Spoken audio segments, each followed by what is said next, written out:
Muy buenas noches a todos nuestros participantes.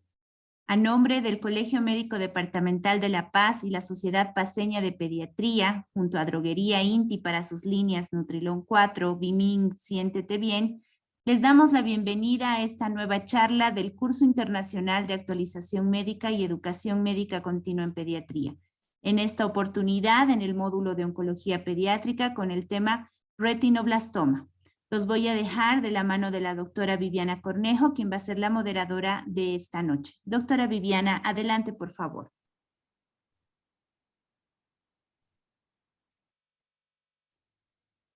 Muy buenas noches a todos los participantes. Bienvenidos a una nueva sesión de la educación médica continua. Vamos a dar continuidad a lo que es el módulo de oncología pediátrica. Y en esta ocasión se va a tocar un tema de suma importancia, que es el tema de retinoblastoma, que es el tumor maligno intraocular más común en la infancia. Pero antes de presentar a nuestro panel de lujo, quiero agradecer a Droguería Inti por el apoyo para la realización de estas sesiones y a la Sociedad Paceña de Pediatría. Bueno, vamos a dar paso vamos a conocer a los panelistas y a la expositora de esta noche, que es la doctora Beatriz Salas Mendoza.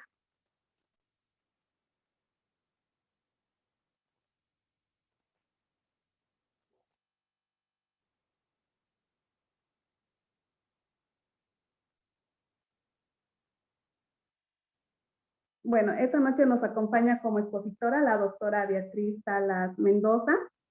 Ella egresó como médico cirujano de la Universidad Mayor de San Andrés. Realizó la especialidad de pediatría en el Hospital Materno Infantil de Cochabamba. Hizo la subespecialidad de oncología pediátrica en el Hospital de México Federico Gómez.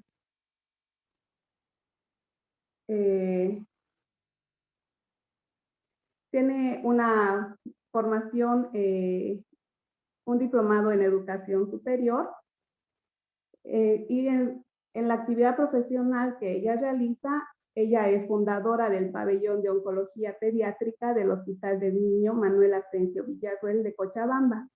Es jefe del servicio de oncología pediátrica, docente asistencial de la Universidad Mayor de San Simón, representante de Bolivia ante la Sociedad Latinoamérica de Oncología Pediátrica, y realiza sus labores como médico de planta del servicio de oncología del Hospital del Niño Manuel Asensio Villarroel de Cochabamba. Entonces ella nos acompañará como expositora. Y como panelistas nos acompaña desde México la doctora Silvia Chávez Gallego, ¿no?, que realizó sus estudios de médico cirujano en la Facultad de Medicina Dr. Ignacio Chávez. Realizó la especialidad de pediatría en el Hospital Infantil de Morelia, Eva Samano de López Mateos, y realizó la subespecialidad de oncología pediátrica en el Hospital Infantil de México, Dr. Federico Gómez. Jefa del servicio de oncología del Hospital Infantil de Morelia desde diciembre del 2016 al 2020. Profesora titular de oncología del Hospital Morelia. Es profesora del Congreso Nacional de Oncología Pediátrica, que realizó del 2017 al 2021. Tesorera de la Asociación Mexicana de Oncología Pediátrica y certificada por el Consejo Mexicano de Pediatría. Certificada por el Consejo Mexicano de Oncología también. Bienvenida a la doctora Silvia Chávez Gallego. Y vamos a presentar a nuestra segunda panelista, que es la doctora Arminda Barriga. Ella realizó la subespecialidad de oncología pediátrica en el Hospital Dr. Juan Pedro Garrahan de Buenos Aires, Argentina. Realizó la especialidad de pediatría clínica en el Hospital de Buenos Aires, Argentina. Realizó un posgrado en la Universidad de Buenos Aires, Argentina, es miembro de la Sociedad de Argentina de Hemato-Oncología Pediátrica, miembro de la Sociedad de Argentina de Pediatría, miembro de la Sociedad Paceña de Pediatría, y actualmente ella es médico titular de la Unidad de Oncología Pediátrica del Hospital de Especialidades Materno-Infantil de la Caja Nacional de Salud de la Ciudad de La Paz. Bienvenida, doctora Arminda. Y bueno, ahora vamos a dar paso a la exposición de la doctora Beatriz Sala. Bienvenida, doctora Sala.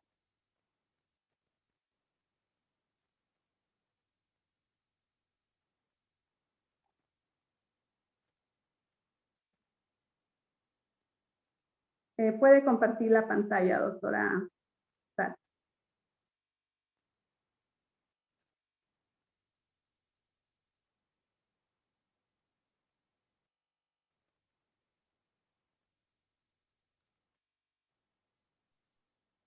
Doctora Salas, ¿nos escucha?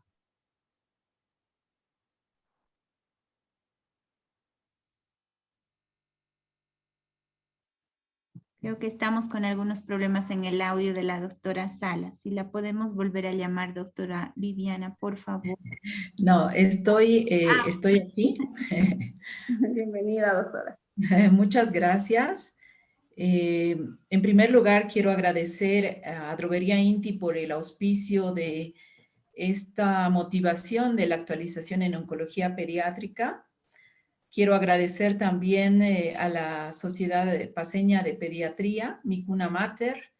He sido parte de la sociedad, he estudiado en San Andrés, he sido parte del Hospital del Niño Ovidio Leagauría y me siento agradecida por esta invitación y espero llenar las expectativas, ya que este tema es un tema bastante importante, sobre todo en el hospital donde yo soy parte del staff de oncólogos pediatras. Es una patología conocida como la segunda en nuestro hospital. Voy a compartir mi pantalla en la presentación. Y bueno, vamos a entrar en tema para todas las personas que no son oncólogos o hematólogos, para empaparnos un poquito de lo que es el retinoblastoma, que si nosotros sabemos diagnosticar tempranamente, vamos a no solamente salvar la vida, sino también vamos a salvar los ojitos, ¿no? Los niños a veces pierden los ojos cuando esta enfermedad está muy avanzada y los ojitos están ciegos. Como recomendación inicial para las personas que no son médicos ni oncólogos es que le tomen un poco de importancia a los datos clínicos y a la forma de hacer diagnóstico y también a la forma en la que vamos a dar la noticia a los padres, porque a nadie le gusta saber que su niño va a perder una parte de su cuerpo, ¿no es cierto? Una parte esencial de su cuerpo. Bien, vamos a indicar que el retinoblastoma es el tumor maligno intraocular más común en pediatría. Ocupa el 9º lugar de todos los tipos de cáncer en la edad pediátrica. Es más común en los países en vías de desarrollo, sobre todo en India, África y Latinoamérica. Se ha podido determinar algunos factores predisponentes para esta enfermedad, pero no son directamente los responsables de esta enfermedad, ¿no? Se ha relacionado a la carencia de vitamina A y folatos y por ende la desnutrición en las niñas desde temprana edad y a las madres durante la gestación, a la exposición al adenovirus y al papilomavirus en mujeres embarazadas, las cuales dieron origen a niños que padecieron de retinoblastoma. Se vio que un porcentaje importante estaba o había cursado con estas patologías. Y bueno, la teoría de Goodson, que es una teoría estudiada desde 1971 y que nos dio origen a poder explicar cómo sucede la mutación del gen RB, que fue descrita en 1987, que es la mutación que se encuentra en el cromosoma 13q14.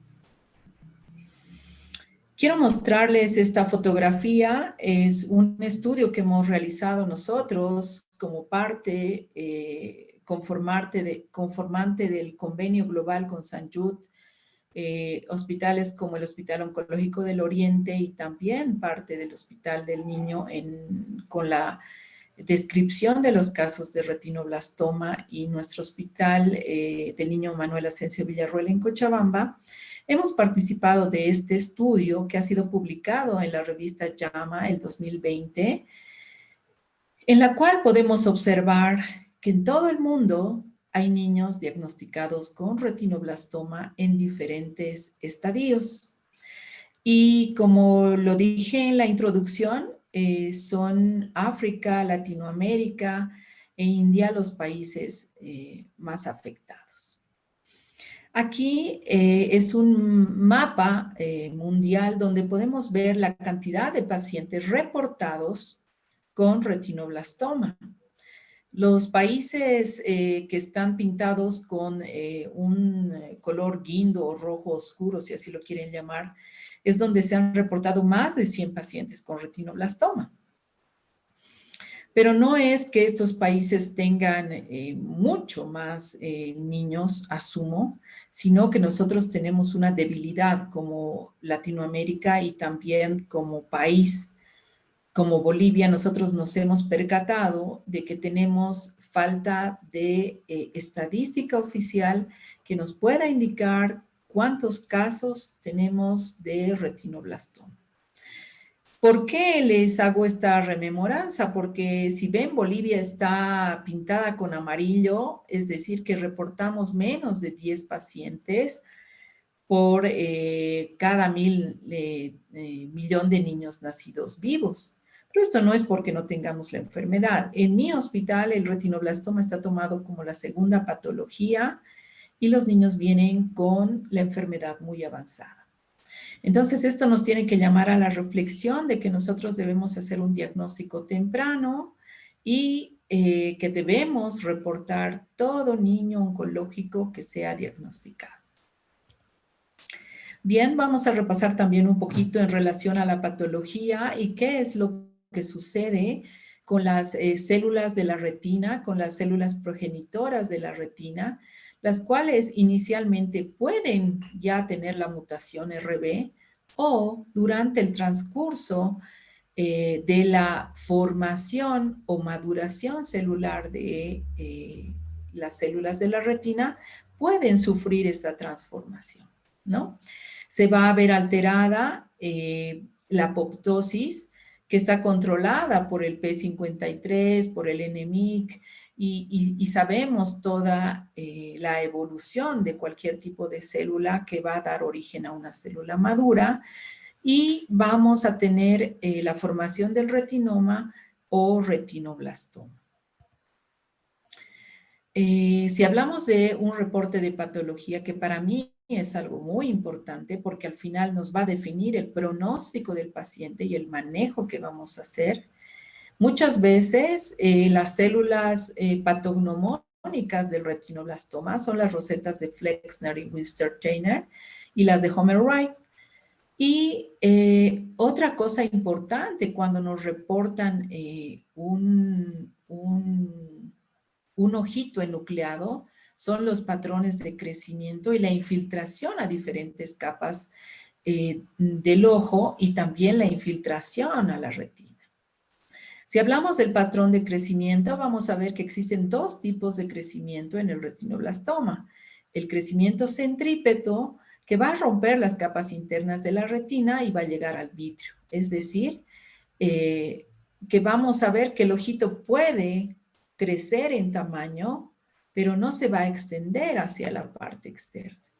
Y el crecimiento de sentido centrífugo, que va a romper las capas externas de la retina y que va a mover la coroides y a través de esta va a producir metástasis tanto a los músculos, a la esclera y posiblemente hacia el nervio óptico, ¿sí?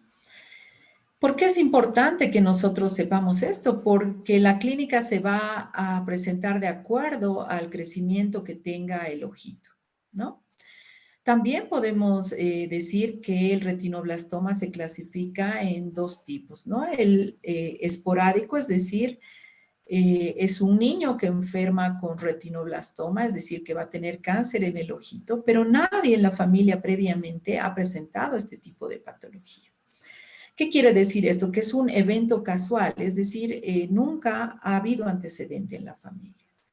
Este tipo de retinoblastoma generalmente se presenta en niños mayores de 1 año, se presenta más tardíamente, se presenta en un solo ojito y al presentarse más tardíamente en un solo ojito, la sobrevida mejora muchísimo, ¿no? Tenemos una sobrevida en los países de Latinoamérica más o menos de un 70-85%, y en países que ya tienen mucha experiencia entre un 85 a 90% en la sobrevida.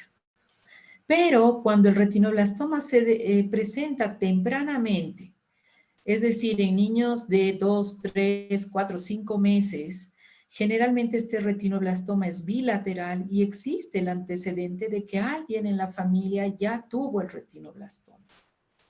Al ser un crecimiento exponencial más temprano, al haber afección de los dos globos oculares, al no diagnosticar tempranamente, porque generalmente los niños, los lactantes menores, duermen todo el tiempo y las mamás no se toman la curiosidad de revisarlos, no va a haber otros datos clínicos más que la presencia de una pequeña mancha en los ojitos. Los niños no pueden decir que no ven porque no hablan a esa edad. No nos vamos a percatar si los ojitos están creciendo porque, como les digo, duermen y duermen a esa edad. Entonces, muchas veces se dan cuenta las mamás cuando el ojo ha perdido el reflejo pupilar y tenemos la leucocoria presente en el ojito, o ya existe el oftalmos o la proptosis ocular. Cuando esta enfermedad ha avanzado tempranamente, además de infiltrar los ojos, puede haber infiltrado sistema nervioso central y tener un tercer ojo, como le llamamos cuando hay la infiltración a la hipófisis. También puede infiltrar hígado y médula ósea. Entonces, es importante que nosotros podamos diagnosticar tempranamente y podamos dar consejería genética a las mamás que dan a luz a niños con retinoblastoma, sobre todo congénito, ya que es el único tipo de cáncer que se ha evidenciado que va a heredarse a los hijos de estos niños que tienen retinoblastoma. Bien, más o menos hemos hecho una introducción de qué es el retinoblastoma, qué tipos de retinoblastoma y por qué se presenta el retinoblastoma. Y ahora, ¿qué debemos hacer? Ya tenemos un poquito de conocimiento y esto va sobre todo como recomendación al personal que es el personal de primer contacto, es decir, médicos generales, enfermeras, auxiliares de enfermería, médicos de provincia, pediatras, ya que muchas veces nosotros no diagnosticamos, inclusive los oftalmólogos no lo toman como la primera opción de enfermedad ocular.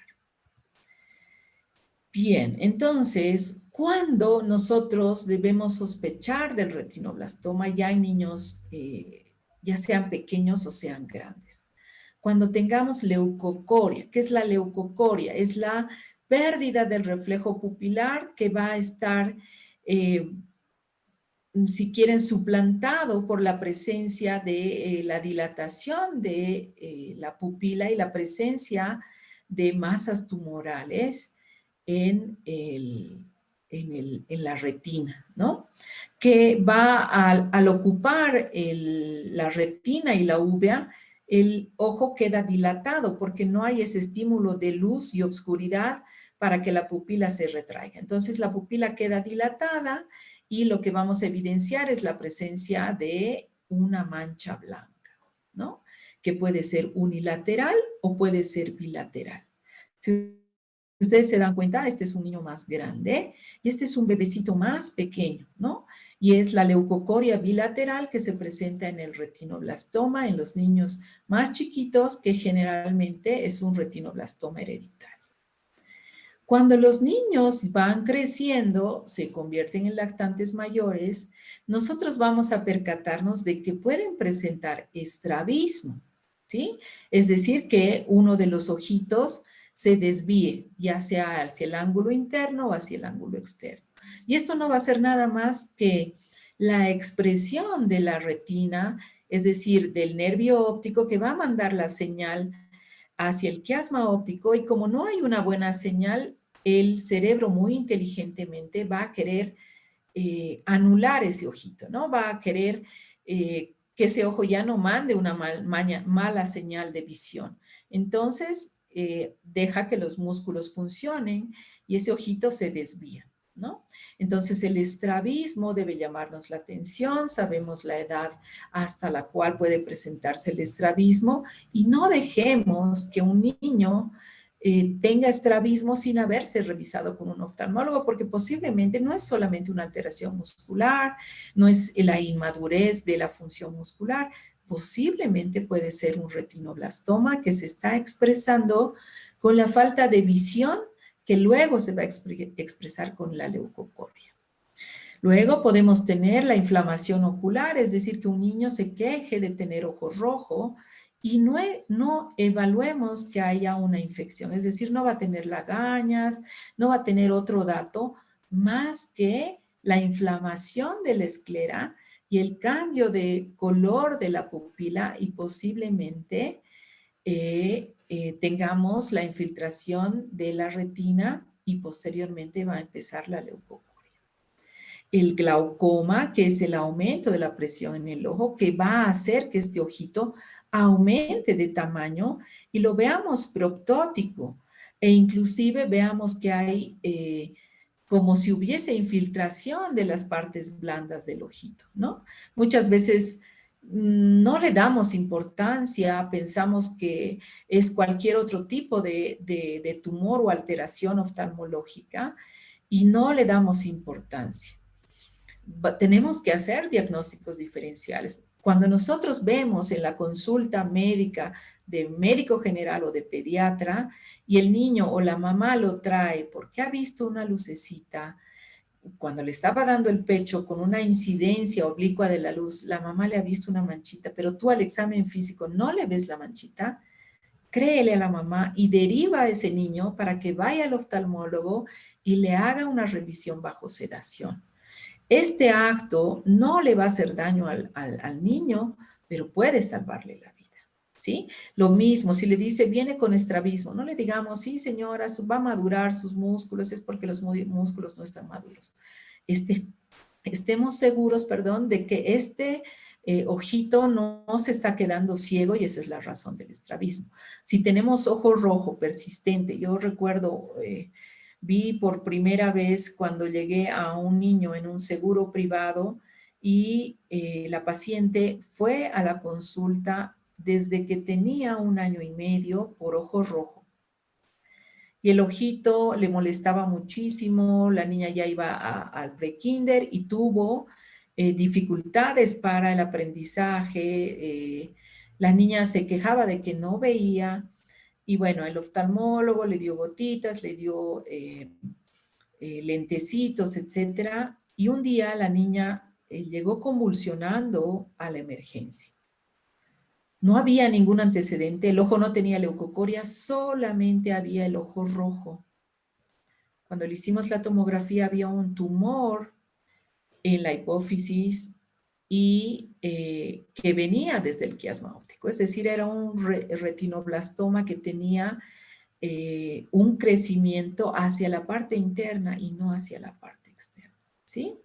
Ahora, puede haber otra presentación que sería el ojo retraído, es decir, el ojo se vuelve ptísico.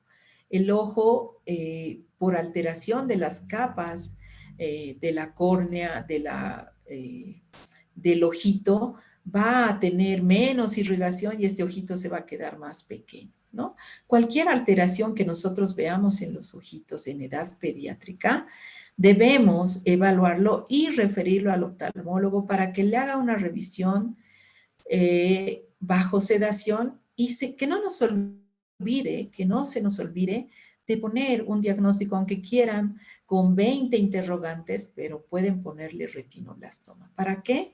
Para que el oftalmólogo haga una revisión acuciosa de todo el ecuador y de todas las partes del ojito bajo sedación, ¿no? Esta leucocoria se presenta en el 90% de los casos, independiente de los otros datos clínicos, en un 35% el estrabismo, pero también puede haber agudeza visual cuando los niños ya son más grandecitos, es decir, se quejan de que no pueden ver, pese a los lentes, mantienen el ojo rojo, el ifema, pupila fija, heterocromía, nódulos en el iris, pseudohipropium. Puede haber hemorragia vítrea. Para esto nos va a servir hacer el diagnóstico diferencial con un estudio multidisciplinario, es decir, con la participación del oftalmólogo, el pediatra o el médico general y posteriormente, si lo necesita, el oncólogo. Bien. Otra razón por la que los padres lo traen es, les dicen, ¿no? Doctor, en una foto lo he visto a mi hijito con un ojo rojo y el otro blanco. Si la mamá ve eso, ustedes tienen que mandar al oftalmólogo. Perdónenme que sea tan insistente, pero por ejemplo, este bebé tiene retinoblastoma, tiene leucocoria en el ojo derecho y esta es una familia que fue diagnosticada en esta fotografía. Este niño ya tenía el ojo derecho sin visión. No hay reflejo rojo, el ojo izquierdo tiene el reflejo rojo. En este caso el niño no tiene reflejo rojo en ambos ojitos y tampoco el bebé. Y nadie se dio cuenta de esta situación. Y esta ha sido una noticia que ha salido hasta en el Facebook en Estados Unidos, que al tomarles una foto recién se dieron cuenta de que los niños tenían tumoración en los ojitos, ¿no? Entonces, si nosotros vemos, ya sea un niño muy chiquito, niños prematuros que han recibido hiperoxigenación, que pueden tener ojo rojo, que pueden tener leucocoria, pero posiblemente no sea la retinopatía del recién nacido, que es un diagnóstico diferencial, ¿no? Nosotros hemos tenido 2 niños con prematuridad que han sido seguidos hasta el 1 año y medio por el oftalmólogo y dejaron de venir al control y a los 2 años una de las niñas ha tenido retinoblastoma en el ojo derecho, pero ya vino con buftalmos, es decir, con el ojito muy crecido, con infiltración a los párpados.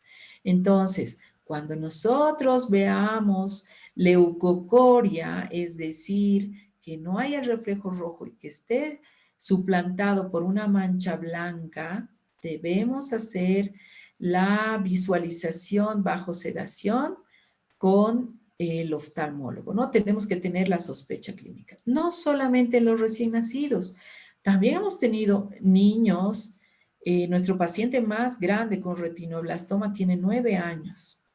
Es un niño que se ha estudiado desde los 6 años e inclusive ha ido a otro país, afuera, por la edad, por las características, lo han manejado como un COATS, como una enfermedad de COATS. Pero al retorno, el niño estaba en la escuela, tenía mucho dolor en el ojito y el ojito explotó.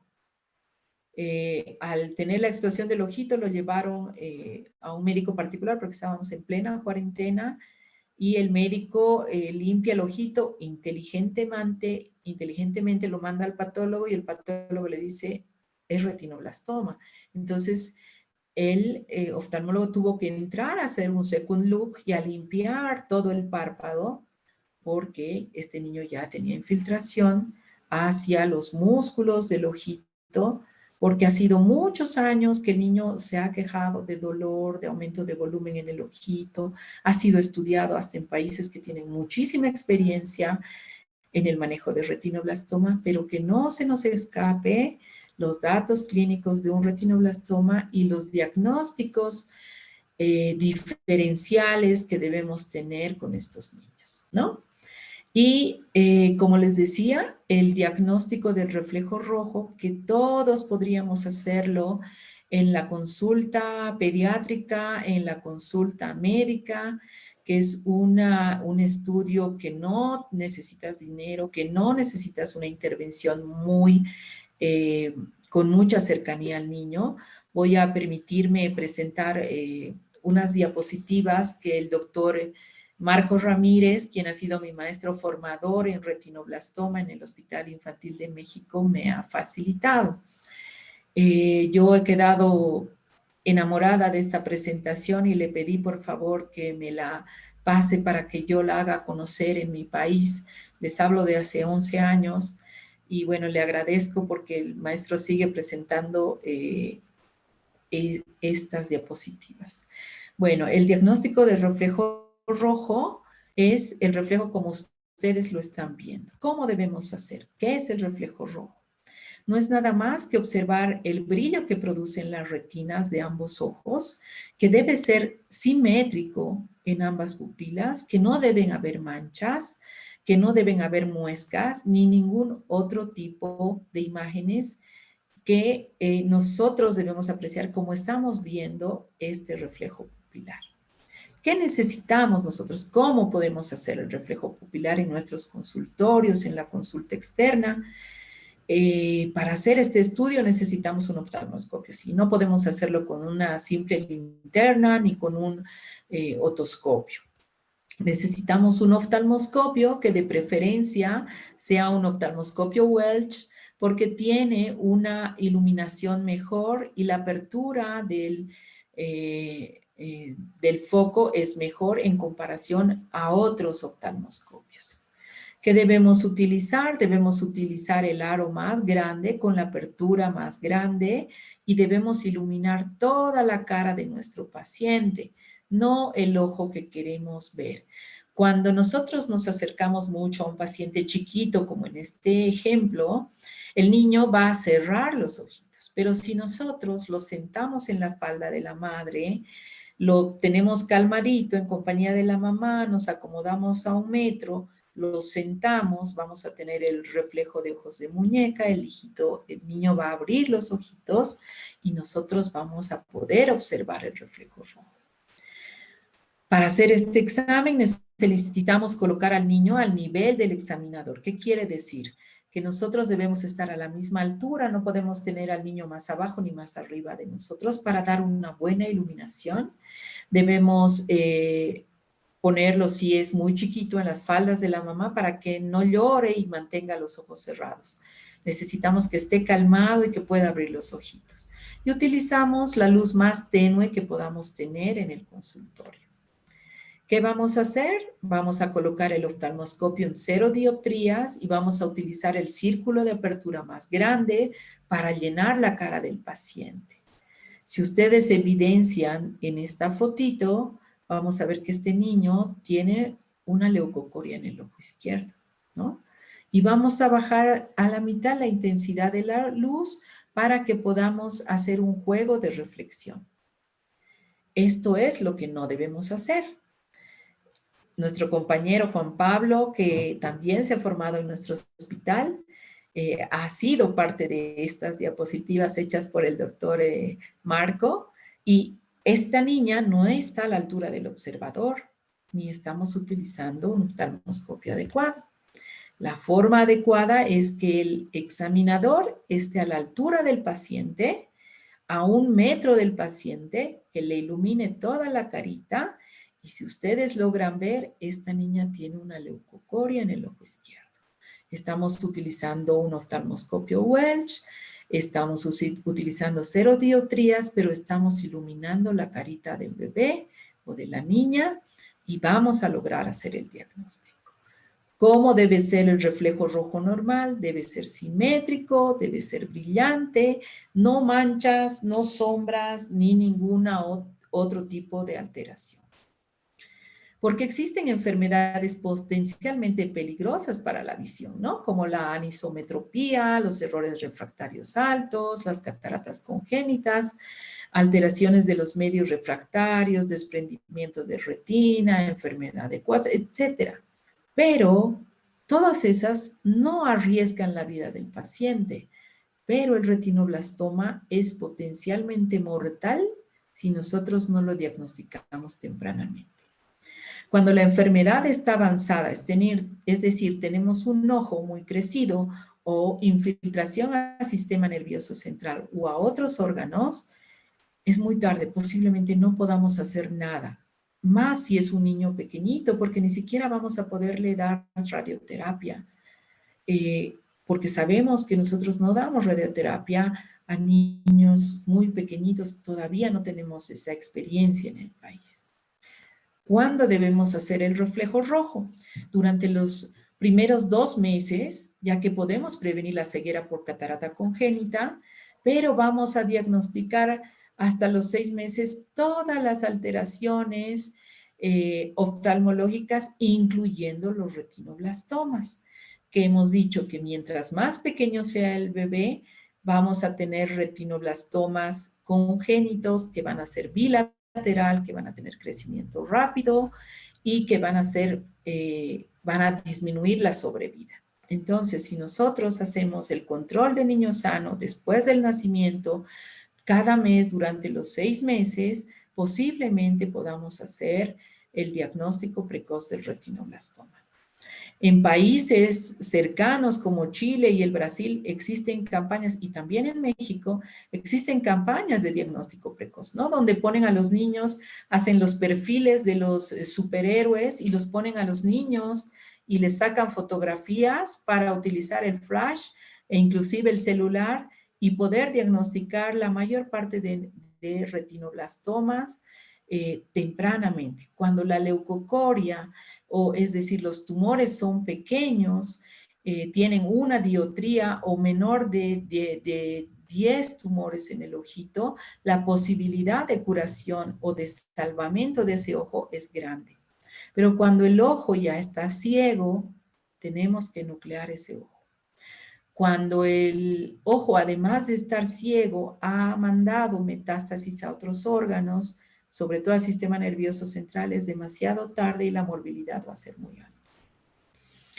Aquí les pongo fotografías de niños que son nuestros pacientes recientemente, donde los papás han visto que había alteración visual, pero no han hecho nada, donde han visto que había inicialmente oftalmos y no han hecho nada, donde cuando la enfermedad está avanzada ya tenemos ganglios infartados y eso quiere decir que esta niña va a necesitar, además de la cirugía, y si no tiene sistema nervioso central infiltrado, posiblemente podamos salvarle la vida haciéndole radioterapia a región auricular o submandibular, a sistema nervioso central, ¿no? Pero si ustedes ven, esta es una niña muy chiquita que tiene retinoblastoma bilateral, que la mamá también tuvo retinoblastoma cuando era muy niña y nadie le dio consejería genética, nadie le dijo que si tenía hijitos, sus hijitos también iban a tener retinoblastoma, ¿no?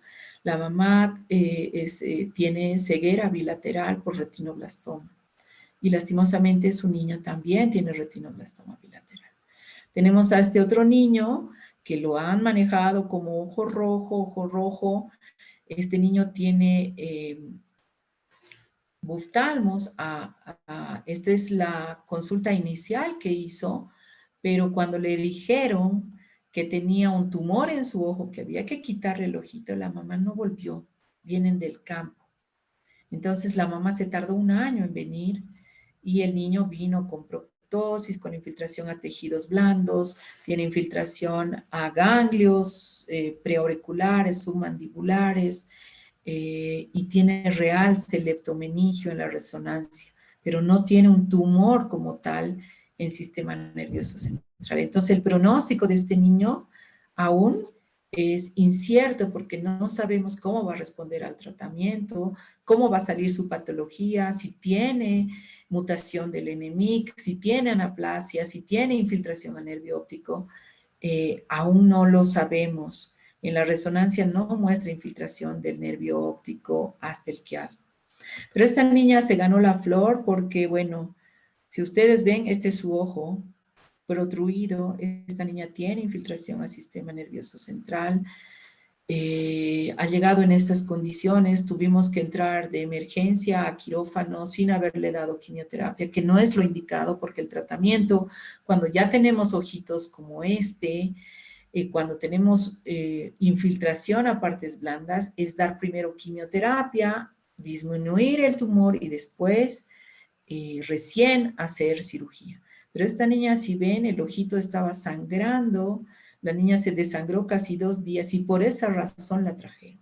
Entonces el tumor tuvo tanto peso que se rompió de la parte nasal y la niña empezó a sangrar, ¿no? Entonces es importante que nosotros hagamos un diagnóstico precoz, pero sepamos dar la información. A nadie le va a gustar que le digan tenemos que quitarle el ojo a tu hijo.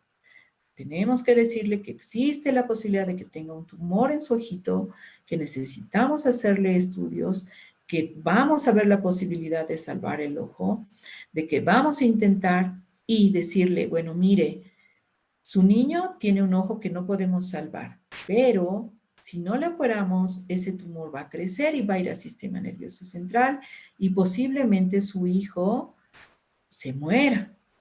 Entonces, preferimos tener un niño sin un ojito, que a veces lo pierden en un accidente, con un pinchazo de un lápiz o con un golpe o con una caída, pueden perder el ojito. O podemos perder una mano en un accidente. Pero si nosotros le damos una alternativa a la mamá y le estamos indicando de que si no le damos tratamiento para ese ojito, ese niño se va a morir, la madre va a reflexionar y va a decir, bueno, voy a salvar la vida de mi hijo y también enseñarle de que hoy en día existen prótesis, ¿no? De que podemos ponerle una prótesis a ese niño, que si es un retinoblastoma unilateral, el niño va a seguir su vida normal y que vamos a darle las posibilidades para que él no sea criticado por la sociedad y pueda hacer una vida normal, ¿no? A veces estos niños son mejores que nosotros que tenemos todos los órganos completos. Bien, cuando tenemos la sospecha diagnóstica, ¿qué tenemos que hacer?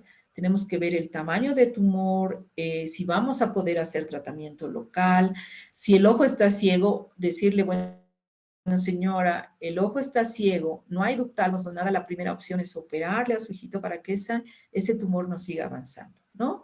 Y si el tumor ya está grande, si hay infiltración a partes blandas o hay ductalmos, primero tenemos que dar quimioterapia neoadyuvante para reducir el tumor, evitar que ese tumor se rompa y contamine la órbita o evitar que ese tumor siga creciendo y mandando células malignas hacia otros órganos. Entonces, como les decía, la patología es de importancia una vez que nosotros hemos operado a un niño que tiene retinoblastoma. Porque no solamente es operar, y tiene que operarlo el oftalmólogo que tenga más experiencia o que coordine la enucleación con el oncólogo, porque tenemos que hacer el corte del nervio óptico lo más lejos del ojo, es decir, separamos el ojito de los músculos de la órbita, lo jalamos lo más que podemos para tratar de que no haya infiltración en el corte. ¿Qué pasa si hacen una enucleación como lo hacen en cualquier otra patología? Sacamos solo el ojito y resulta que al nervio óptico está infiltrado por tumor. Ya no, el oftalmólogo no va a poder entrar y buscar el nervio óptico para cortarlo nuevamente y sacarlo hasta donde esté negativo. Entonces tenemos que hacer esto en la primera oportunidad que tengamos, operar con un oftalmólogo que tenga experiencia y si no tiene, por lo menos en trabajo coordinado con el oncólogo pediatra. Si hay infiltración a la coroides, la posibilidad de que haya siembras en los músculos, en la parte mucosa de la órbita, puede darse. Si hay infiltración al nervio óptico, la posibilidad de que tengamos un segundo tumor en sistema nervioso central es grande. Si hay anaplasia, posiblemente este niño tenga algún tipo de mutación, tenga un NMIC mutado y que este niño no se va a poder curar. Y nosotros tenemos que ser honestos con los padres y decirles, estas son las posibilidades de sobrevida de tu niño, este es el plan que vamos a utilizar. Vamos a hacer primero cirugía o vamos a hacer primero quimioterapia neoadyuvante, luego cirugía, luego quimio y si necesita radio. Entonces nosotros tenemos que ser honestos con los papás para decirles cuál es el futuro de sus niños. Y bueno, existen diferentes clasificaciones en el retinoblastoma que van a ser dados primero por el oftalmólogo, porque el oftalmólogo nos va a decir el tamaño del tumor, la cantidad de tumores, si vamos a poder nosotros dar tratamiento local, ya sea con crioterapia o con láser, y si no se va a poder porque el tumor es bastante grande, nos va a decir que demos quimioterapia, entonces vamos a clasificar de acuerdo a el tamaño del tumor y si está solamente en la retina.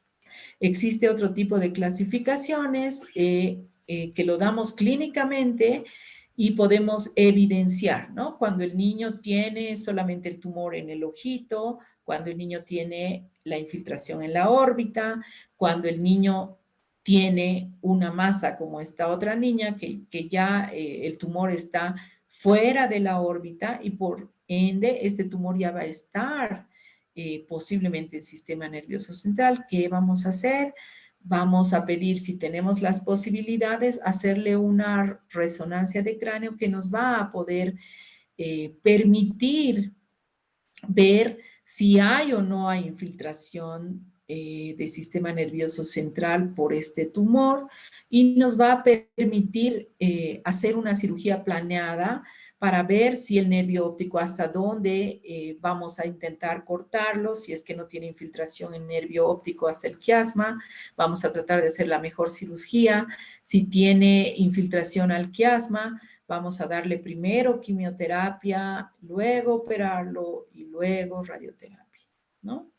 Y si tenemos niños que ya tienen infiltración fuera de la órbita, es decir, ganglios preauriculares, ganglios submaxilares, también lo tomamos como un retinoblastoma extraocular. Entonces, cuando los niños vienen con el tumor en el ojo o en la órbita, pero no ha salido de la órbita, lo podemos clasificar como un C, un D, y cuando el ojito ya está fuera del ojo, tiene una clasificación E. Esto de las clasificaciones no le he dado mucha relevancia porque esto es más para el especialista. Lo que quiero hacer, esto es una sociedad de pediatría donde todos los pediatras tienen que aprender a hacer el diagnóstico y referir tempranamente, ¿ok? Ya que dependiendo de el diagnóstico que nosotros hagamos, vamos a poder dar el tratamiento, ¿no? Tenemos una gama amplia de tratamiento que en nuestro medio aún un poco limitados, pero en el resto del mundo hemos avanzado mucho en el tratamiento, ¿no? Cuando el ojito es clasificado como un estadio de grupo A o B, es decir, que el tumor está simplemente en la retina y son muy pequeños, vamos a dar tratamiento con láser, podemos dar fotocoagulación o crioterapia. Cuando el tumor, existen otro tipo de tratamientos ahora, cuando tenemos un grupo A o grupo B, cuando la papila está tomada, puede haber también láser, fotocoagulación, crioterapia, podemos dar quimioterapia dependiendo del estadio. Cuando tenemos un grupo A y B tomada la mácula y no hay respuesta al tratamiento con láser o fotocoagulación, nosotros tenemos que hacer un estudio para hacer una clasificación adecuada. Cuando ya tenemos un grupo C, D o E, es decir, que el tumor está ya no solamente en la retina, sino en todo el globo ocular, pero está dentro de la órbita, tenemos que dar primero quimioterapia o podemos dar quimioterapia intraarterial o quimioterapia intravítrea, que es un tratamiento que está en boga, que lo hacen en la Argentina y también en España, que se ha tenido un éxito impresionante porque la toxicidad de la quimioterapia ya no es tan evidente en los niños, ¿no? Y se ha podido salvar más ojos, pero no hay mucha diferencia con el tipo de tratamiento que nosotros damos ahora, ¿no? Que es la quimioterapia, cirugía y, de ser necesario, la radioterapia. Son adelantos en el tratamiento, ¿no? Hacer la quimioterapia intraarterial o la quimioterapia intravítrea son tratamientos nuevos que, como les digo, están teniendo muy buenos resultados. Cuando los tumores son pequeños, nosotros podemos hacer crioterapia. ¿A qué me refiero con pequeños? Cuando el tumor tiene un diámetro pupilar menor de 3 milímetros, este tratamiento que es tópico, es decir, lo hacemos en el ojito, no le vamos a dar quimioterapia, pero vamos a tratar de congelar estos tumorcitos o quemarlos con el láser para controlarlos. Tienen buen resultado cuando el diagnóstico es precoz y el ojo no está tan afectado. ¿Qué quiere decir? Que ese niño no va a perder la visión, posiblemente podamos salvar ese ojito, ¿no? El tratamiento con láser, que también está disponible en La Paz y en Cochabamba. Ahora nosotros, en un curso que hicimos con la Sociedad de Oftalmología, hemos hecho ese convenio que ellos nos van a hacer un tratamiento gratuito a los niños con retinoblastoma que no tengan recursos, que son la mayoría de nuestros niños, y que intentemos hacer el salvamento, ¿no? Y bueno, cuando los niños ya vienen con tumores avanzados, lo que nosotros hacemos es dar quimioterapia para reducir, hacemos la cirugía y posteriormente, si es necesario, les damos radioterapia. La radioterapia tiene sus complicaciones, pese a que existen aparatos muy modernos que impiden que la radiación ya llegue al sistema nervioso central como sucedía antes y que tengamos problemas endocrinológicos. Ya esto se ha mejorado y se ha disminuido, inclusive en nuestro país, pero tenemos la limitación de la edad, ¿no? En todos los países o en muchos países no se da radioterapia a niños que sean menores de 3 años. Entonces tenemos una limitante, y si es un retinoblastoma hereditario, congénito, temprano, bilateral, avanzado, pues la probabilidad de sobrevida es menor. Y la quimioterapia intraarterial, como les decía, es un método de tratamiento que lo están utilizando ahora, que es un tratamiento bastante costoso, que necesitamos un equipo muy preparado, multidisciplinario, necesitamos imagenólogo, anestesiólogo, el oftalmólogo, el oncólogo, etcétera, para hacer este tipo de intervenciones, que, como les digo, está teniendo mucho éxito, pero todavía nosotros no podemos implementarlo en nuestro medio. Espero haber satisfecho sus expectativas y espero también la participación de nuestros panelistas para que podamos dar un poco de mejor sobrevida a los niños, que estoy enterada que no solamente en Cochabamba, en todos los departamentos el retinoblastoma está diagnosticado tardíamente. Les pongo este epitafio que lo he visto en Estados Unidos, que dice: encuentra un médico competente en quien confíes y además crea que puede tratarte con éxito. El pediatra, el médico general, es el médico de primer contacto que va a hacer que nosotros como oncólogos podamos mejorar la sobrevida de estos niños. Ustedes son la puerta inicial para el manejo de nuestros niños.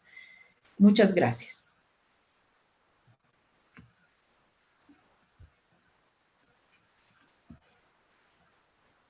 Doctora Sala, quiero felicitarla por tan brillante presentación. Y bueno, para todos los participantes, ¿no? Esas imágenes que nos mostraba la doctora Sala son reales, aunque parecen de película, ¿no? Entonces, el objetivo, tanto en esta patología como en otras, oncológica es el diagnóstico precoz, ¿no? El objetivo es tratar de diagnosticar cuando ese tumor es intraocular, como decía la doctora, ¿no?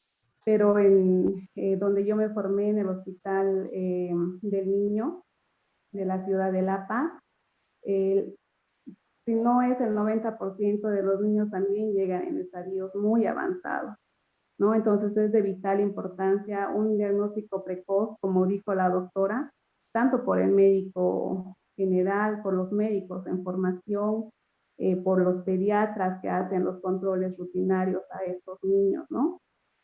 Y muchas veces yo les dije a los estudiantes, a los internos que están en formación, si vienen por una neumonía, no revisemos solamente los pulmones, ¿no? Hagamos un examen físico minucioso desde la cabeza hasta los pies para poder diagnosticar a tiempo, ¿no?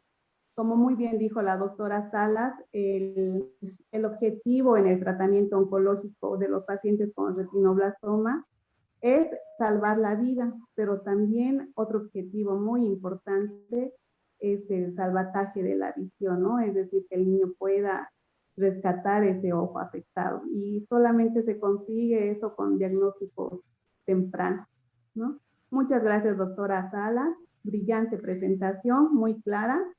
Y ahora quiero darle paso a nuestras panelistas, a la doctora Arminda Barría, que es oncóloga pediatra de la ciudad de La Paz. Bienvenida, doctora Arminda.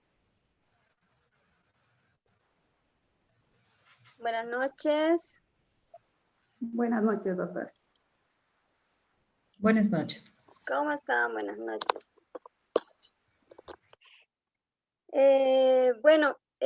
Para empezar, soy hematóloga y oncóloga pediatra. Entonces, como que comprendo más las dos partes de la patología cuando uno empieza a tratar a un paciente oncológico. Muy linda la exposición de la doctora Salas. Solo aclarar algunas situaciones que es más de forma y no es otra cosa, ¿no?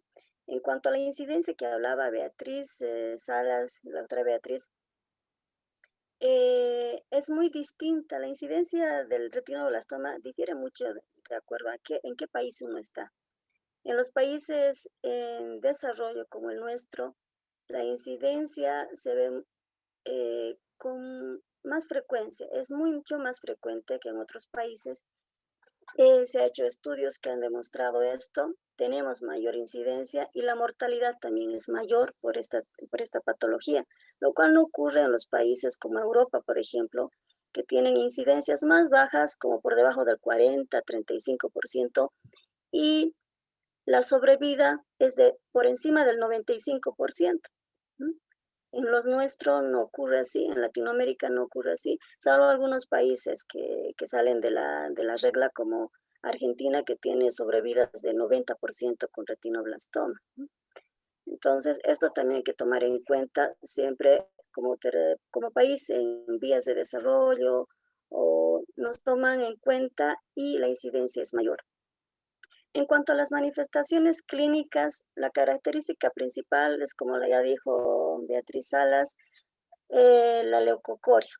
Y en segunda frecuencia está el estrabismo, que a veces uno no lo toma en cuenta.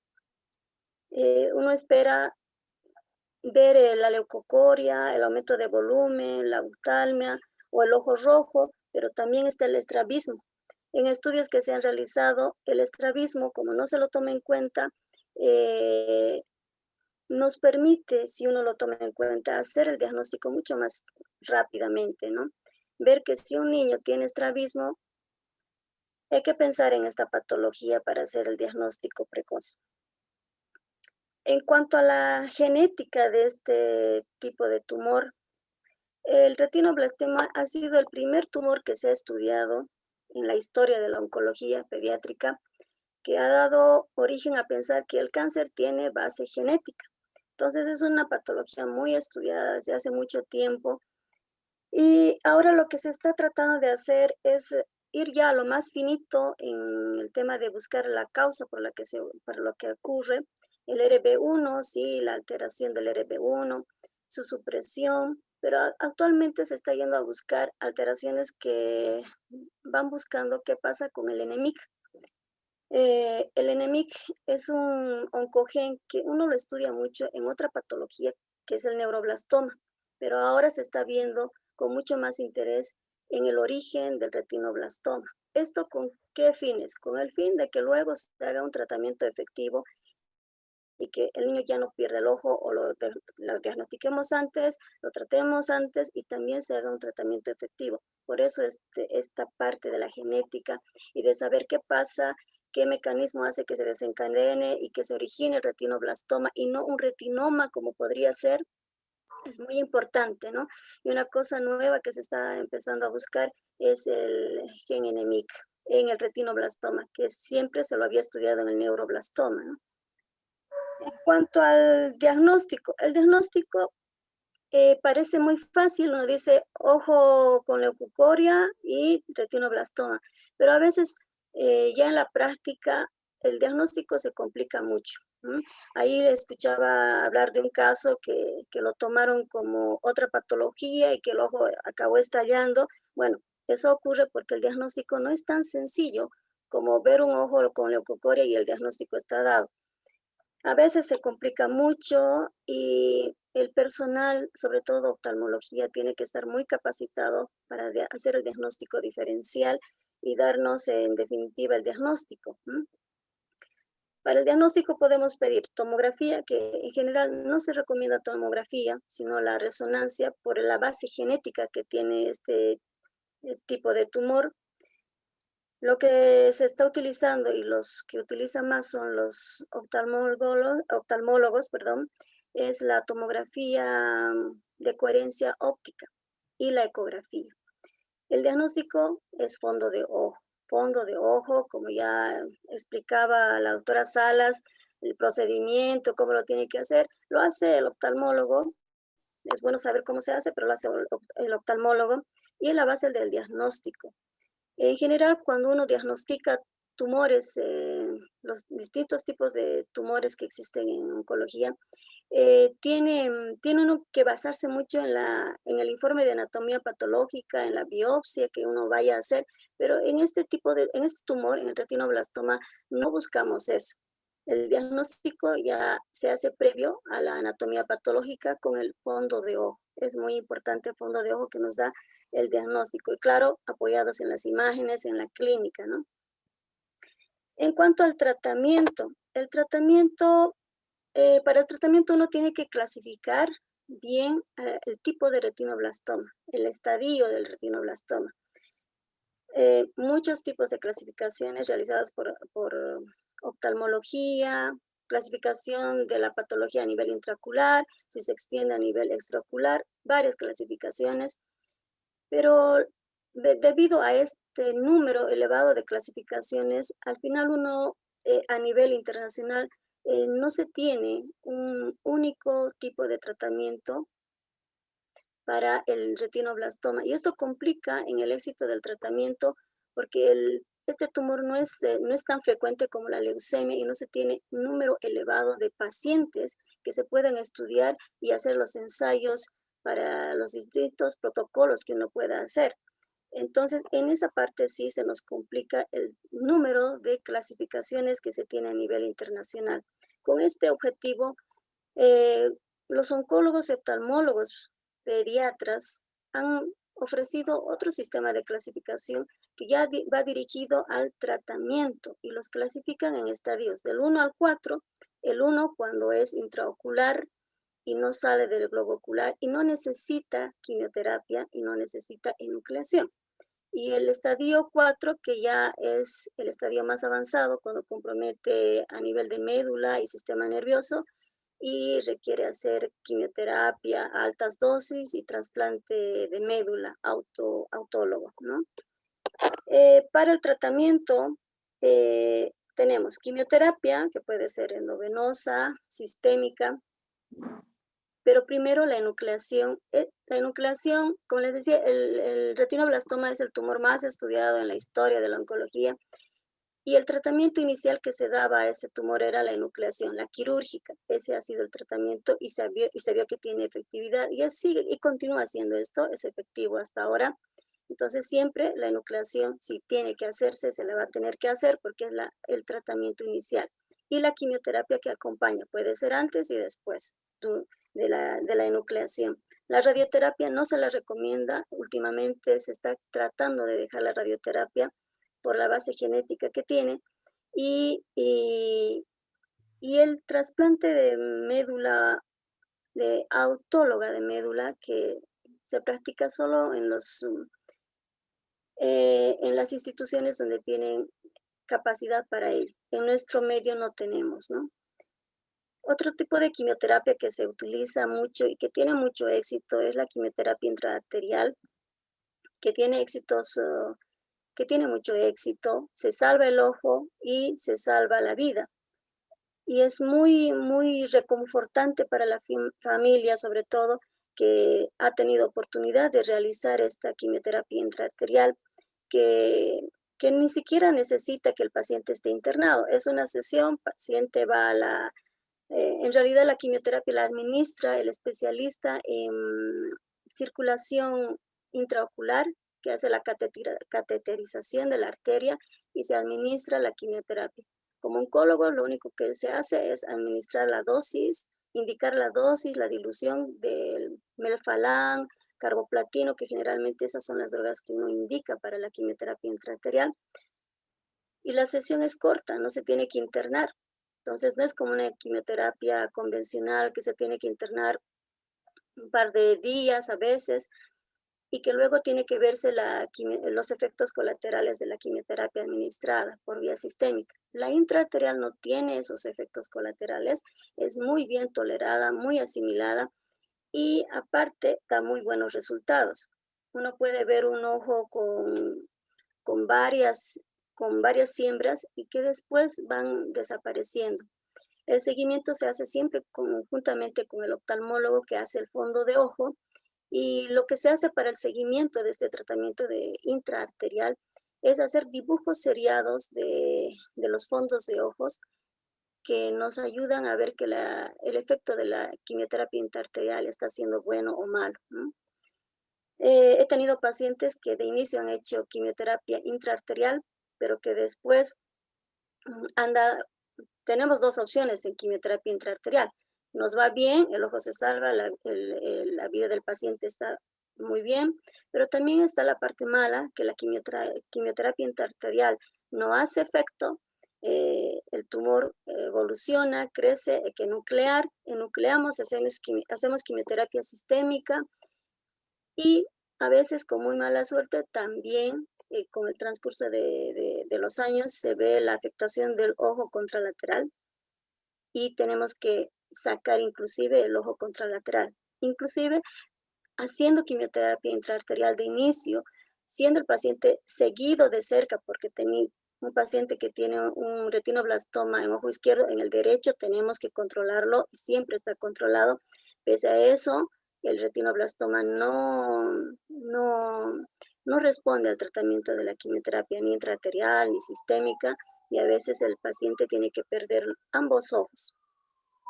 La premisa es siempre salvar la vida del paciente, entonces lamentablemente eso tiene que terminar en una enucleación, ¿no?, bilateral. Pero la vida del paciente se salva. Si en la decisión de tomar, si uno espera, si uno se retrasa en hacer el tratamiento de la enucleación, a veces es tarde luego cuando lo quiere hacer porque ya ha avanzado al sistema nervioso. Entonces ahí ya es más difícil y la vida del paciente seguramente va a correr peligro, ¿no? Y como última cosa, como recomendaciones, sería siempre hacer en lo posible un diagnóstico temprano, oportuno, para salvar primero la vida. En primer lugar, en este tipo de tumor lo que buscamos es salvar la vida, salvar el ojo, luego controlar el ojo, controlar el ojo sano, y el consejo genético a la familia, que es muy importante, que muchos padres esconden el por qué el niño no tiene el otro ojo, y cuando el niño se casa con una pareja que ignora este dato, tienen bebés con retinoblastoma y es un problema familiar porque escondieron la información y podía haberse evitado porque si el paciente conoce que su problema original ha sido el retinoblastoma, se hace seguimientos de cerca, se hace el seguimiento del niño que nace, inclusive intraútero se puede hacer el diagnóstico del retinoblastoma y hacerle controles los primeros 3 años de nacido o durante toda su vida, porque si tiene padre con retinoblastoma, lo más probable es que tenga también alguno de sus hijos retinoblastoma y siempre es muy importante el consejo genético. Eso es toda mi intervención. Muchas gracias. Muchas gracias, doctora Arminda Barriga, por compartir sus conocimientos y experiencia con nosotros. Y muy importante lo que dice la doctora, ¿no? Independientemente de la presentación clínica de retinoblastoma, siempre se debe hacer una consejería genética a los padres, ¿no? Es consejería y estudios genéticos. Muchas gracias, doctora. Vamos a dar paso a nuestra siguiente panelista, que es la doctora Silvia Chávez, que es oncóloga pediatra de México. Bienvenida, doctora. Muchas gracias por su participación también. Tiene la palabra. Bueno, muchísimas gracias por la invitación. Agradezco a la Sociedad Paceña de Pediatría. Para mí es un honor que me hayan invitado. Agradezco también a la doctora Astrid, que es mi amiga de allá de Bolivia, que tengo muchas ganas de conocer y no conozco. Y bueno, yo estoy en México, yo me formé aquí en Michoacán, que es un estado de la República Mexicana, y tuve la oportunidad de hacer oncología pediátrica en el Hospital Infantil de México, igual que la doctora Betty. Somos hermanas de escuela en la formación como pediatras. Y bueno, no voy a repetir todas las cosas que ya comentaron. Para mí hay cosas muy importantes para el pediatra. Hay cosas importantes, como lo dijeron tanto Betty como la doctora que me antecedió. Lo más importante en cáncer es el diagnóstico oportuno y en pediatría de verdad que es sumamente importante. No sé si pasa en Bolivia, pero una cosa que hemos observado nosotros, en especial en nuestro hospital, es que a veces decimos o hacemos mucho pláticas como diagnóstico oportuno, entre ellos retinoblastoma, pero nos falta mucho trabajar aún con los pediatras. A veces puedo decir que llegan más rápido por médicos de primer contacto, que les llamamos aquí en México, porque tienen mucha capacitación de diagnóstico oportuno en cáncer. Hablando de retinoblastoma, considero importante que dentro del diagnóstico oportuno, ya lo dijeron, ¿no? Ya dijeron mucho de clínica, de patología, de cómo se diagnostica, pero debemos enfocarnos realmente en qué le tenemos que dejar al pediatra, ¿no?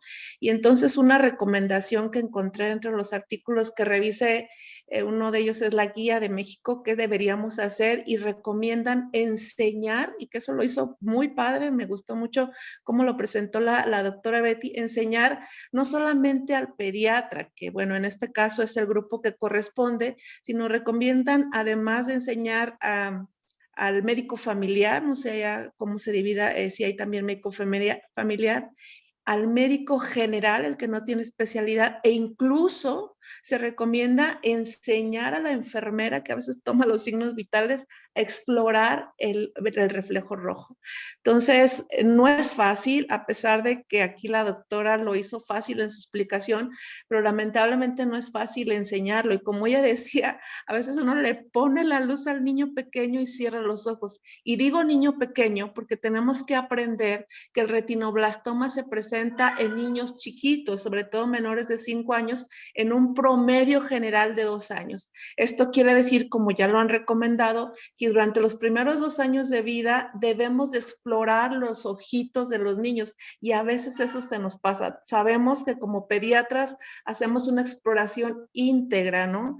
Nosotros vemos generalmente niños que van a consulta porque están enfermos. ¿Cuál sería la recomendación más importante que yo haría? Que fomentemos, y eso también lo dice el artículo, que las familias lleven al niño y hacer un programa que en México aparentemente tenía mucho éxito, que se llama Control de Niño Sano, que es un control que se lleva en los niños menores de 5 años. Y entonces, dentro de este programa está la exploración ocular, pero tenemos que enseñarle al médico de primer contacto, a la enfermera, al pediatra, cómo hay que hacerlo.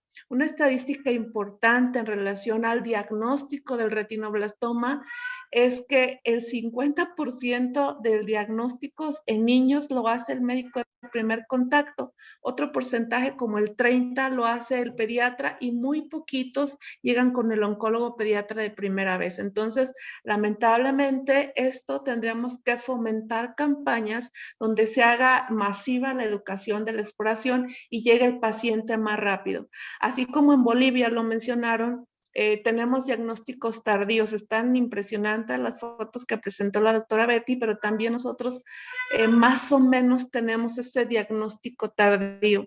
Importante recordar también que en oncología pudiera estar quizás un tumor muy localizado, ¿no? Es una etapa temprana, ya sea aquí nosotros estamos viendo el ojito, ya lo dijeron también, pero quisiera enfatizar que en oncología lo más importante es la vida del paciente y eso hay que hacérselo notar, hay que explicárselo a los papás desde que llegan. ¿Por qué? Porque el retino que llega de manera tardía, como decía la doctora Betty, el ojo que no ve, pues hay que nuclearlo, que es parte del tratamiento.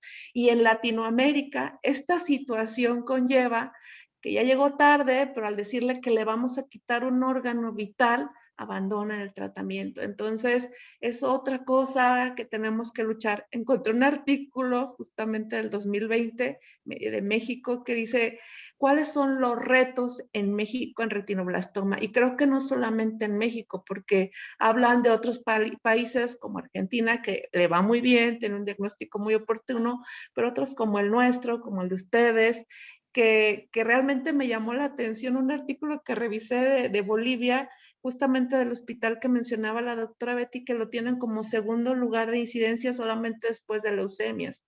Entonces, creo que el diagnóstico oportuno sigue siendo importante. Algo que quisiera recalcar en relación a los pediatras que me están escuchando, el pediatra tiene dos funciones importantes con el niño con cáncer. Uno, hacer el diagnóstico oportuno, ¿no? Todo paciente que lleva, revisar el reflejo rojo, revisarle ganglio, revisarle abdomen para ver si no tiene esplenomegalia.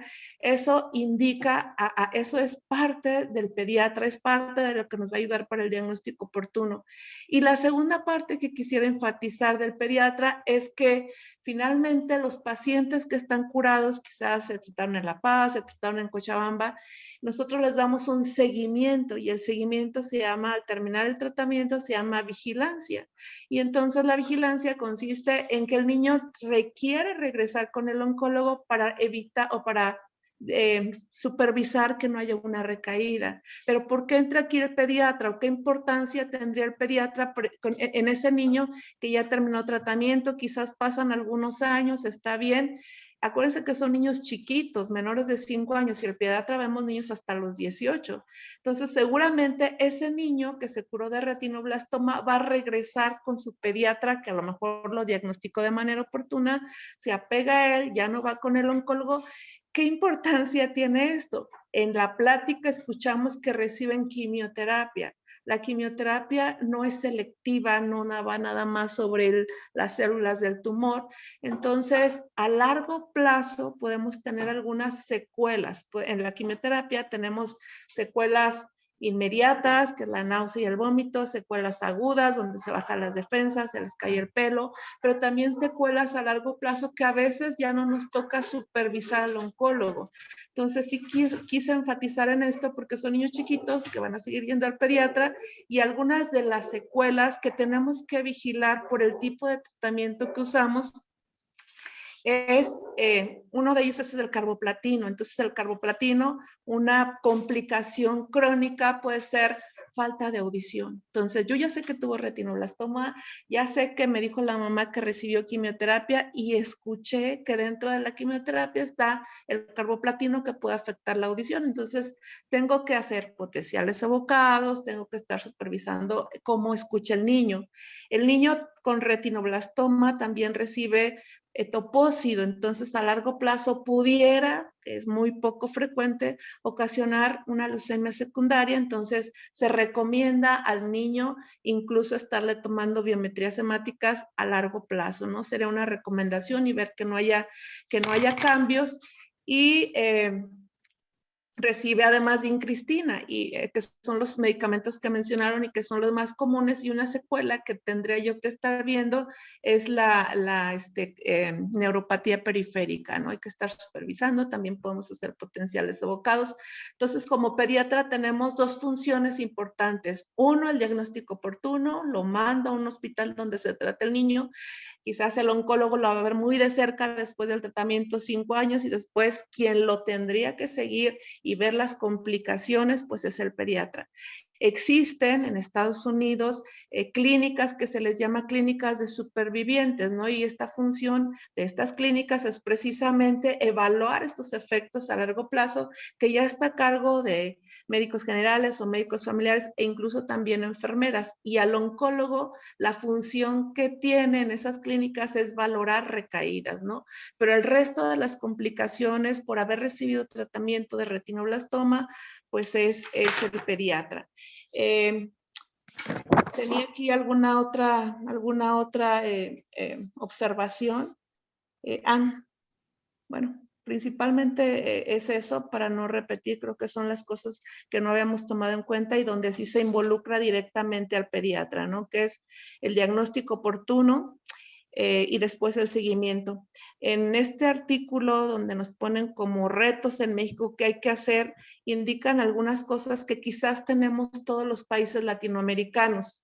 Uno, que el tratamiento, y hablando específicamente de México, no es igual recibirlo aquí en Morelia, que es donde yo estoy, porque nos faltan cosas como tratamiento específico más como fotocoagulación o crioterapia, y nos dicen es muy diferente el tratamiento en las diversas regiones del país. Entonces, una estrategia como reto para el retinoblastoma es unificar, que todos los niños tuvieran el derecho al mismo tratamiento. Otra estrategia es justamente hacer programas de detección oportuna como campañas que ya se han hecho en México por el doctor Leal del Instituto Nacional de Pediatría, pero como que fueran más uniformes y que enseñáramos cómo se detecta de manera oportuna. Y finalmente nos recomiendan dentro de ese reto, que quizás también está en Bolivia, es unificar y tener un registro de los niños con retinoblastoma y sus características, que tampoco lo tenemos de manera completa. Y finalizaría mi participación que todos los grupos de oncología, bueno, tenemos colaboraciones, creo que ustedes están participando con San Judas, nosotros también en las diferentes regiones del país. Entonces esas colaboraciones nos hacen crecer, ¿no? Y nos enseñan y nos orientan. A veces no nos enseñan, lo único que nos hacen es ser ordenados, ¿no? Entonces yo creo que el orden en oncología es muy importante, y bueno, creo que con esto cierro mi participación y agradezco mucho la invitación. Muchas gracias, doctora Silvia Chávez. Un gusto conocerla, aunque sea por este medio. Y cuando tenga la oportunidad, es bienvenida a nuestro país, en Bolivia, ¿no? Muchas gracias. Rescatando las palabras de la doctora Silvia Chávez, ¿no? También es importante la promoción, la educación en nuestros médicos de primera línea, como son en los centros de salud. También contamos con médicos familiares acá, y es muy importante, ¿no? La educación para poder llegar a un diagnóstico oportuno. Invitarles a los participantes a que hagan sus preguntas. Aquí tenemos, vamos a leer unas preguntas. Tenemos una pregunta para la doctora Sala, que la felicitan primeramente por su brillante exposición, ¿no? Indican que en la charla usted menciona sobre el tamiz con fotos hechas con plantillas de superhéroes. En caso de intentar hacer algo similar en nuestro país, ¿qué condiciones se debe cumplir para que sea efectivo dicho tamiz? en cuanto a la distancia de las fotos, el ángulo, las características de la cámara empleada. Bueno, en lo que revisamos, porque nosotros hicimos un proyecto aquí con el Servicio Departamental de Salud, revisamos las experiencias de Brasil, Argentina e incluso Chile. El hacer esto de los perfiles de los superhéroes es igual en un espacio con luz semitenue, tiene que enfocarse al paciente como si estuviéramos haciendo un reflejo rojo, ¿no? A 1 metro de distancia, siempre enfocando la carita de frente al examinador y tomar las fotos, ¿no? Que nos van a dar el reflejo rojo, como les digo, en una habitación tenue. Pero como recalcó Arminda, el hacer estos tamizajes simplemente es para tener sospecha. El diagnóstico lo hace el oftalmólogo con la visualización bajo sedación en estos niños, ¿no? El diagnóstico se hace con el fondo de ojo bajo sedación, pero esto sirve muchísimo para evitar que los niños lleguen con enfermedad avanzada. Quiero agradecer a la doctora Chávez por su intervención y como dijo nuestra presentadora, cuando guste esté en su casa y la vamos a recibir aquí. Muy buenas las recomendaciones que realizó. Vivimos en países tal vez en tamaño diferentes, pero en población muy similar. Como dice, a veces en la ciudad de La Paz, que es el centro de gobierno, tienen muchos más beneficios que en los departamentos, que en el caso de ustedes serían los estados. Estamos un poco distantes de la sede de gobierno y tenemos dificultades, pero algo que va del trabajo de los especialistas, creo, es el tratar de que el manejo sea multidisciplinario. Veía yo tantos niños que venían avanzados que me llamó la atención, ¿no? Todos tenían el antecedente de haber acudido a un oftalmólogo que lo primero que les dijo era quitarles el ojo, o a su pediatra que les dijo lo primero era quitarles el ojo. Entonces los papás fueron buscando segundas, terceras, cuartas, quintas opiniones y hasta eso la evolución de la enfermedad era grande. Entonces propuse dar una charla en la Sociedad de Oftalmología, una charla más científica para los especialistas en oftalmo, y ahí salió el entusiasmo de ellos, ¿no? De colaborar, de hacer el diagnóstico. Ahora ellos nos llaman y nos dicen, tengo un niño con sospecha de retina, te lo mando. Perfecto, porque antes los enucleaban y no tomaban la precaución de hacer el corte de nervio óptico lo más lejano posible. Ellos se han ofrecido a hacernos láser gratuito en niños que no pueden, y todavía está pendiente ellos se hicieron un reto en que vamos a hacer un fin de semana donde todos los oftalmólogos de Cochabamba, en todos los centros públicos, vamos a hacer el diagnóstico precoz a todos los niños desde recién nacidos hasta los 4 años, con fondo de ojo, ¿no? Entonces, eso es algo que se puede crear cuando hacemos un trabajo multidisciplinario, que creo que es algo importante, pero como les decía, empezamos con los médicos de primer contacto. Doctora, aquí los médicos de primer contacto sí son los médicos de provincia, luego los médicos generales, los pediatras, los médicos familiares, que son los que ven a los niños en los seguros, y luego nos los envían. Muchas gracias a la doctora Arminda también por las puntualizaciones que hizo. Y bueno, no sé si la respuesta que le di en relación a cómo hacer la visualización con las fotografías es suficiente. Sí, doctora. Gracias. Buenas. Bueno, aquí tenemos, un comentario también de nuestros asistentes, ¿no? ¿Me escucha? Hola, doctora Cornejo. ¿Podría acotar un poquito a la respuesta que dio la doctora Salas? Adelante, doctora, por favor. Con respecto a la inquietud de algún participante con la cámara y el tema del ojo rojo. Hace unos 2 años ya se estaba con esta inquietud de que cualquier persona podría con un celular o una cámara fotográfica darse cuenta de que tiene una leucocoria. hay un grupo de expertos en tecnología que están tratando de que con un celular común y corriente ustedes sacan la foto sin tener que tener cuidado de que a distancia, derecha, izquierda, no, solo foto, pero sí como un programa que llegaría a nivel internacional, que uno saca la foto y ya el programa le podría decir al que saca la foto que tiene sospecha, que tiene leucocoria y es sospecha alta de un retinoblastoma. Con esto de la pandemia, la tecnología ha avanzado en nuestro medio, entonces esperemos que pronto eso tenga efecto y nos llegue también a Bolivia, ¿no? Que sería muy bueno. Así es, doctora, la tecnología cada vez avanza más y sería pues ideal contar con ese tipo para un diagnóstico precoz, ¿no? Bueno, por parte de los asistentes tenemos un comentario que indica que es necesario hacer control permanente de los niños y que las consultas sean integrales y completas, que implican mejorar los canales de referencia y diálogo entre la atención primaria y la subespecialidad. Muchas gracias por el comentario para Marcia Ramírez. Bueno, no sé si hay más preguntas de los participantes, pueden escribirlas al chat.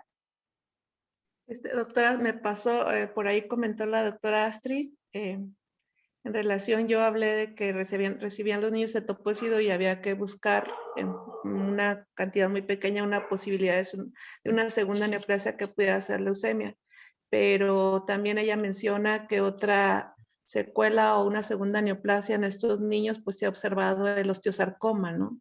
En la segunda o la tercera década de la vida, que es una buena aportación, que bueno, es una cosa que no quisiéramos que pasara, pero está descrito perfectamente la relación de los niños que tuvieron retino con un posible osteosarcoma, sobre todo aquellos niños que fueron radiados, ¿no? Entonces, creo que es una buena aportación de la doctora Astrid.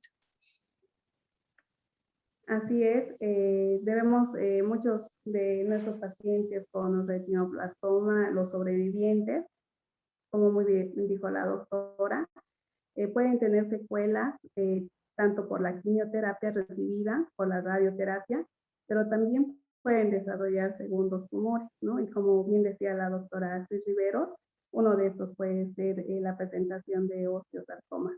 Entonces, nuevamente es fundamental hacer un seguimiento de estos pacientes y de estos pacientes sobrevivientes de retinoblastoma, no olvidarnos de lo que es la consejería genética, ¿no? Exacto. Bueno, creo que no hay más preguntas. Creo que ya no hay más preguntas. Agradecerles mucho a nuestros ponentes sobre su participación, que fue brillosa. Quiero agradecer también a Droguería INTI, a la Sociedad Paceña de Pediatría, al Colegio Médico de Bolivia, por hacer posible estas presentaciones, y espero que sean de mucha utilidad para todos los participantes, y en especial en beneficio de nuestros niños, ¿no? Para que puedan tener un diagnóstico temprano y un mayor chance de sobrevida, ¿no? Sin complicaciones. Quiero pasarle, por favor, las palabras de despedida a nuestros participantes. Doctora, por favor, si nos puede dar las palabras de despedida. Doctora Silvia Chávez. Sí, muchas gracias. Pues es un placer conocerlas, un placer escucharlas. Hoy de los comentarios para mi equipo de oncología le mandan muchos saludos a la doctora Betty, creo que fue compañera del doctor Eloy en México, en el Hospital Infantil de México. Y bueno, de verdad estoy muy contenta, a lo mejor siento la conexión con Bolivia porque, bueno, una de mis mejores amigas durante la formación de oncología fue la doctora Astrid, y mi R5 fue justamente una doctora de Cochabamba, la doctora Helka, que radica ahora en Estados Unidos. Entonces sí sentí esa como conexión con Bolivia, muy agradecida muy contenta y felicidades por lo que están haciendo. Creo que todos estamos en el mismo canal luchando porque los niños tengan las mejores opciones de tratamiento, que sean para todos igual y que nuestros niños con retinoblastoma sobrevivan y sobrevivan bien, ¿no? Entonces, muchas gracias y felicidades. Muchas gracias, doctora. Por favor, las palabras de despedida a la doctora Beatriz Salas. Bueno, doctora, mil gracias por su participación y un abrazo a Eloy, que ha sido mi compañero de penas y mi mejor amigo tal vez en la residencia.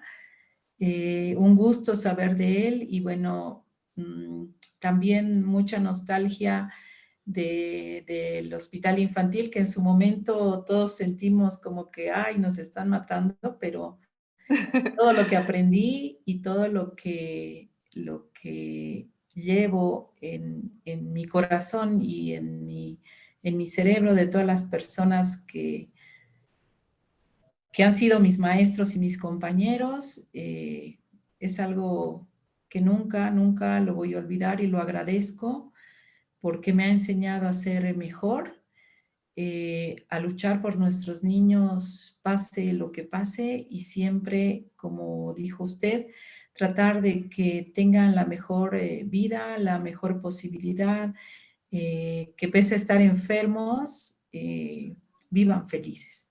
Agradezco a la Sociedad Paceña de Pediatría, como les digo también, mi cuna mater, al Hospital del Niño Ovidio Leagoría, porque es mi casa donde me he formado como médico general. Y bueno, a mis colegas, Arminda, compañeros de curso, de residencia, Astrid, a todas las personas que han asistido a esta charla, muchísimas gracias por la atención y bueno, estamos para servirles cuando así lo necesiten. También vi a Félix Gaitán entre las personas que nos escuchan. Un abrazo, Félix. Un Está también con agradecimiento. nosotros en Morelia, el doctor Félix. Tenemos la fortuna de que nos acompañe el fin de semana. Entonces, Pues, tenemos un equipo excelente ahorita. Y bueno, justamente los saludos eran de él y del doctor Eloy. muchísimas gracias. Un abrazo. Buenas noches. Muchas gracias, doctora. Y vamos a dar paso para las palabras de despedida a la doctora Arminda Barriga, por favor. Ya me quedé sin palabras. Todas han dicho todo. Muy, muy linda la participación de todas. Me parece que esta iniciativa de la Sociedad Paceña de Pediatría ha sido un acierto, que a veces se deja a un lado el tema del cáncer infantil para dar paso a otras patologías que son prevalentes, que son muy importantes y más rescatables que el paciente oncológico. Pero me parece que este año nos han dado un espacio y podemos hablar de los temas que son muy importantes, y la participación del pediatra general es muy importante en el seguimiento del paciente oncológico durante y el post-tratamiento y en el pre-tratamiento también, porque ellos son el primer contacto con el que va a tener el paciente. Entonces es una parte muy importante al pediatra general. A los residentes que rotan por mi unidad, siempre les digo que el pediatra tiene la función de hacer la prevención, de anteponerse a la enfermedad. No tiene que estar esperando a que la enfermedad se presente y lo muerda para decir es esta patología, no. Tiene que ya estar viendo que es probable que ese paciente tenga este problema y yo lo tengo que seguir antes de que empiece la enfermedad. Entonces, con los síndromes genéticos, por ejemplo, y el retinoblastoma, el pediatra puede estar haciendo eso, ¿no? El seguimiento de los síndromes genéticos que predisponen a retinoblastoma, que predisponen a otro tipo de cánceres, y el pediatra es un pilar fundamental en esta parte. Entonces me parece perfecto que la Sociedad Paceña haya incluido el capítulo de oncología pediátrica en este año. Muchas gracias a la Sociedad Paceña de Pediatría y un gusto haber participado. Muchas gracias. Muchas gracias, doctora. Muchas gracias a los participantes, a los ponentes por su participación. Y bueno, hasta una nueva oportunidad. Seguimos con las charlas de oncología pediátrica el próximo miércoles. y precisamente se va a hablar de lo que es osteosarcoma. Entonces los esperamos el próximo miércoles a la misma hora. Muchas gracias y buenas noches. Buenas noches. Buenas noches. Buenas noches, gracias. Bye, buenas noches. Hasta luego.